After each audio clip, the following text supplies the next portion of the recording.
প্রাচীন এবং ঐতিহ্যশালী বাড়ির পুজোগুলির মধ্যে অধিকাংশই উত্তর কলকাতায়, কিন্তু কলকাতার সবচেয়ে পুরনো পুজোটি এই ব্যাপারে ব্যতিক্রম। কলকাতা শহর পত্তনের অনেক আগে থেকেই শুরু হয়ে গিয়েছিল কলকাতার প্রাচীনতম দুর্গাপুজো। ১৬১০ খ্রিস্টাব্দে বরিশার কাছারি বাড়িতে প্রথম দুর্গাপুজো করেন লক্ষ্মীকান্ত গঙ্গোপাধ্যায়, যিনি ছিলেন সাবর্ণ বংশের প্রতিষ্ঠাতা। কলকাতার ইতিহাসের সঙ্গে অঙ্গাঙ্গিভাবে জড়িয়ে রয়েছে এই বংশের নাম।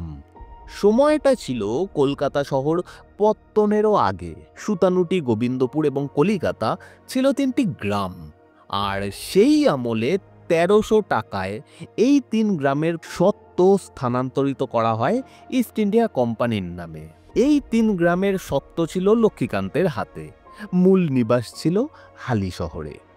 প্রথম জীবনে লক্ষ্মীকান্ত ছিলেন বারোভূঁইয়ার অন্যতম যশোরের জমিদার প্রতাপাদিত্যের একজন কর্মচারী।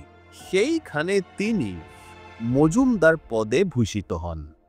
পরবর্তীকালে প্রতাপাদিত্যের পতনের পর মুঘল বাহিনীর সহায়তা করে রাজা মানসিংহের সুপারিশে শাহজাহানের কাছ থেকে তিনি পান বিশাল বড় জমিদারি এবং রায়চৌধুরী খেতাব।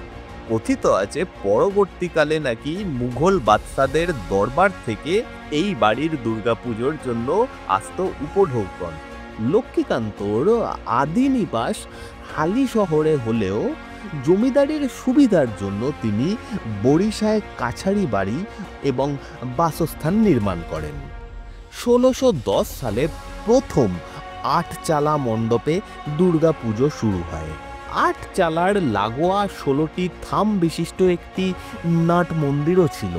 সেই নাট মন্দিরের ছাদ ভেঙে পড়েছে বহুকাল আগে, রয়ে গেছে মোটে ১০টি থাম।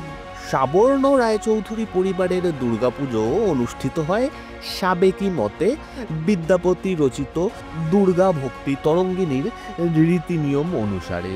পুরনো রীতি মেনে প্রতি বছর জন্মাষ্টমীর দিন ঠাকুর দালানে অনুষ্ঠিত হয় কাঠামো পুজো, আর তার পরের দিন থেকেই শুরু হয়ে যায় প্রতিমা তৈরির কাজ। বনেদিয়ানা ও ঐতিহ্যের মিশেলে সাবর্ণ রায়চৌধুরী পরিবারের দুর্গাপুজোর আকর্ষণ অনস্বীকার্য। তাই প্রতি বছর এই পুজো দেখতে দূর দূরান্ত থেকে বহু মানুষের সমাগম ঘটে। এবার পুজোয় আপনিও একবার দেখে আসতে পারেন কলকাতার সবচেয়ে পুরনো দুর্গাপুজো।